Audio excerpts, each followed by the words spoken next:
మరో breaking news చూస్తున్నాం. YSR Congress party కీలక నేత మాజీ మంత్రి కాకాని గోవర్ధన్ రెడ్డి ప్రస్తుతం పోలీసుల నచ్చల్లో ఉన్నారు. అయితే నెల్లూరు జిల్లా పొదలకూరు ప్రాంతంలో జరిగిన అక్రమ మైనింగ్ కేసులో ఆరోపణలపై విచారణకు నోటీసులు పంపిన స్పందించడం ఇప్పుడు హాట్ టాపిక్ అన్నది. ఇవాళ ఉదయం ఏపీ పోలీసులు కాకానిపై కోర్టు నోటీసులు జారీ చేయడం చర్చనీయాంశమైంది. ఇక దేశంలోని అన్ని విమానాశ్రయాలు, నౌకాశ్రయాలకు ఈ నోటీసులను పంపారు. ఆయన విదేశాలకు పారిపోతారన్న అనుమానంతోనే జాగ్రత్తగా చర్యలు తీసుకున్నట్లు తెలుస్తోంది.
ఇక వైసీపీ ప్రభుత్వంలో కాకాని మంత్రి హోదాలో ఉన్నప్పుడు కూడా నెల్లూరులో దాదాపు 250 కోట్ల విలువైన క్వార్ట్జ్ ఖనిజాన్ని కూడా అక్రమంగా తవ్వించి అమ్మకాలు జరిపినట్లు ఆరోపణలు వచ్చాయి.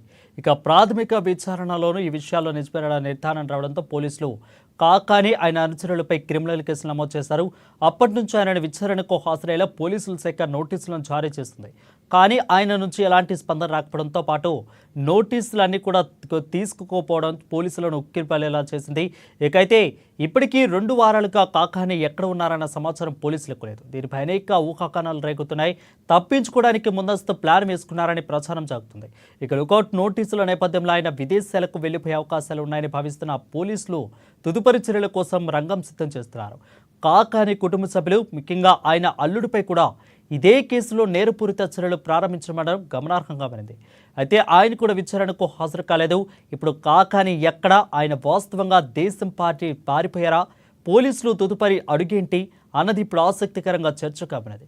దీనిపై మరింత సమాచారం మా నెల్లూరు రిపోర్టర్ శ్రీధర్ అందిస్తారు. శ్రీధర్, చెప్పండి, కాకాని ప్రస్తుతం ఎక్కడున్నారు, లోకల్గా అసలు ఏం ప్రచారం జరుగుతుంది, పోలీసులు లుకౌట్ నోటీసులు జారీ చేయడానికి అసలు కారణాలేంటి?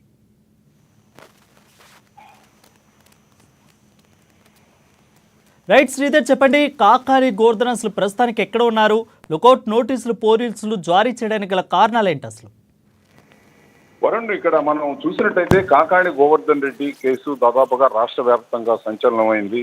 ఇక్కడ లుకౌట్ నోటీసులను అందుకున్న దాదాపుగా ఈ మధ్య కాలంలో మొదటి వ్యక్తి అయ్యారు. ఇక్కడ మనం చూసినట్టయితే గోవర్ధన్ రెడ్డి కొంత గతంలో కూడా ఇలాంటి కేసులకు సంబంధించి ఇటు స్థానిక సర్వేపల్లి ఎమ్మెల్యే సోమిరెడ్డి చంద్రమోహన్ రెడ్డి ఇతని మధ్య గోవర్ధన్ రెడ్డి మధ్య ఒక ఆరోపణలు, అవినీతి ఆరోపణలకు సంబంధించిన అంశాలకు సంబంధించి వీరిద్దరు కూడా కొద్ది రోజులు కోర్టుల పరంగా అయితేనేమి ఇటు పరస్పరం ఫిర్యాదులు చేసుకొని గొడవ పడడం జరిగింది. అప్పుడు కూడా గోవర్ధన్ రెడ్డి కొద్ది రోజులు అప్స్కాండ్ అయిన పరిస్థితులు కూడా ఉన్నాయి. ఇప్పుడు మనం చూసినట్టయితే ఇది ఒక పెద్ద అంశం. దాదాపుగా 250 నుంచి 400 కోట్ల దాకా ఇక్కడ ఖనిజ సంపద బయటికి తరలి వెళ్ళిన పరిస్థితి. ఇదంతా కూడా అక్రమ రవాణా అయిందని దాదాపుగా ఖనిజ శాఖకు సంబంధించిన, గనుల శాఖకు సంబంధించిన అధికారులు ప్రాథమికంగానే ఒక 250 కోట్ల అవినీతి జరిగిందని నిర్ధారించారు. దీనికి సంబంధించి విచారణ నిమిత్తం కొంతమందిని అదుపులోకి తీసుకున్నారు. వారిని అదుపులోకి తీసుకున్న తర్వాత ఇక్కడ గోవర్ధన్ రెడ్డి ప్రమేయం ఉన్నట్టు కూడా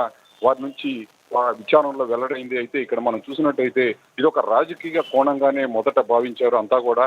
ఇక్కడ గతంలో వైసీపీ ప్రభుత్వంలో మంత్రిగా ఉన్న కాకాని గోవర్ధన్ రెడ్డి అనుచరులు, అన్యాయులంతా కూడా వీరంతా ఎర్రమట్టి అయితేనేమి, ఇక్కడ నెల్లూరు నుంచి సర్వేపల్లి పరిధిలో అయితేనేమి, ఇతర పొదలకూరు పరిధి, ఇదంతా సర్వేపల్లి నియోజకవర్గ పరిధిలో అనేక ఇటు గ్రావెల్ అయితేనేమి, ఇటు క్వాడ్జ్ అయితేనేమి, మట్టితో సహా తరలించడం జరిగింది. అయితే దీని వెనక మంత్రి ప్రమేయం ఉన్నట్టు కూడా అప్పుడు ఆరోపణలు వచ్చాయి. అయితే తనకు ఎలాంటి సంబంధం లేదు అని ఒక గోవర్ధన్ రెడ్డి చెబుతూ వచ్చారు. అక్కడ అప్పుడు ప్రతిపక్ష నేతగా ఉన్న సోమిరెడ్డి చంద్రమోహన్ రెడ్డి అనేక పర్యాయాలు ఆందోళన చేయడం జరిగింది. సోమిరెడ్డి మీద దాడులు కూడా ప్రయత్నించారు. ఇప్పుడు కూటమి ప్రభుత్వం అధికారంలోకి వచ్చిన తర్వాత దీని మీద గట్టి విచారణ ప్రారంభమైంది. ఈ నేపథ్యంలో కొంతమంది అదుపులో తీసుకున్నారు. అయితే ఇక్కడి నుంచి గ్రావెల్, ఖనిజ సంపద, వెళ్లి అక్రమ రవాణా అన్నమాట కోసం అందుకు సంబంధించి ఏర్పడిన గోతులే ఇక్కడ ప్రబల నిదర్శనం. అయితే దీనికి సంబంధించి మంత్రి కాకాని ప్రమేయం ఎంతవరకు ఉంది? తమ అనునాయులను మనుషులకు పరోక్షంగా సహకరించారా, ప్రత్యక్షంగా వారితో భాగస్వామ్యమై గనుల అక్రమణ సాగించారా అనే విషయం మీద విచారణ జరగాల్సి ఉంది. అయితే ఈ విచారణకు దాదాపుగా 2 నెలల నుంచి ఒక హైడ్రామా నడుస్తుంది.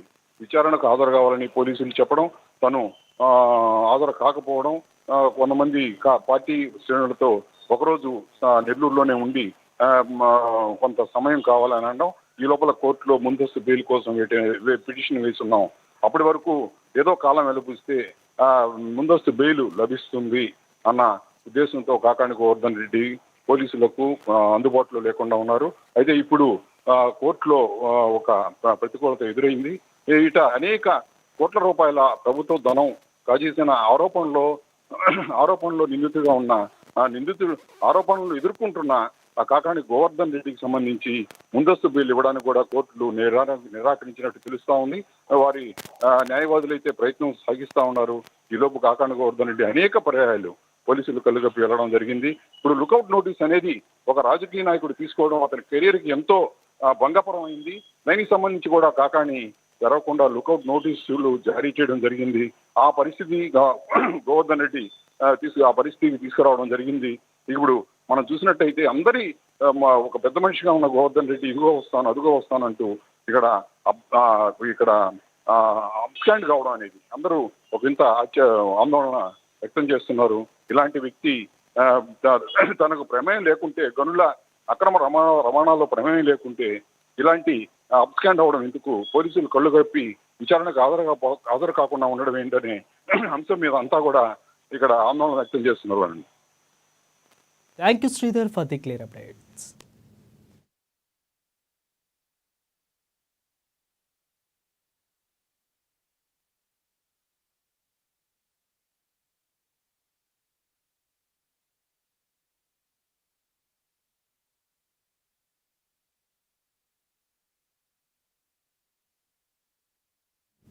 రాష్ట్రంలో వేసవిని ప్రోత్సహించే విధంగా కాంగ్రెస్ ప్రభుత్వం పనిచేస్తుందని అన్నారు శాసనమండలి